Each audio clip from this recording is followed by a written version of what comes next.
First of all, on the North American Free Trade Agreement, it's not free trade. We continue to see jobs go outside this country to countries that pay less. And quite frankly, in some countries, it's like slave labor. And we are losing jobs that are the backbone of our communities. We just had Lennox move 400 jobs. They announced here a few weeks ago they're moving into Mexico. And that's only because of NAFTA. So I am not going to support any free trade. The only way I will is with the remarks that I made earlier.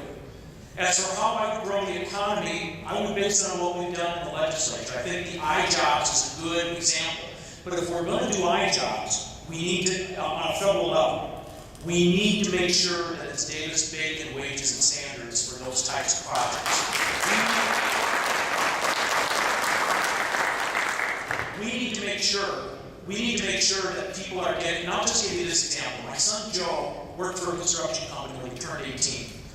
He got paid $10 an hour. Then he started working on a highway project, and he was working on it for 1 week. He walked up to his boss and said, "Hey, I think you made a mistake." He said, "You paid me $18 an hour." And the boss said, "No, you worked on a highway last week. That's Davis-Bacon that got you that money." He goes, "Well, I don't know who Davis-Bacon is, but I sure want to meet him and thank him for $18 an hour." Now, there's something wrong when he's getting 18 when he works on a federal highway project for a week, and then his regular employer is paying him $10 an hour.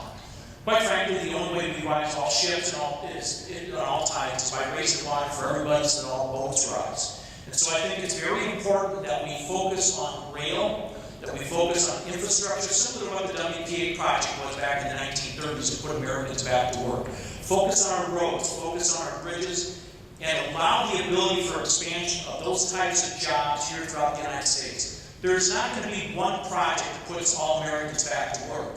But we need to make sure that the legislation we put together addresses all 50 states and addresses infrastructure needs within those communities and within that state, such as whether it's storm sewers, roads, bridges, curbing, guttering, water systems. That's what we should be focused on, and that's what we should be spending dollars in order to put people back to work and make the economy grow.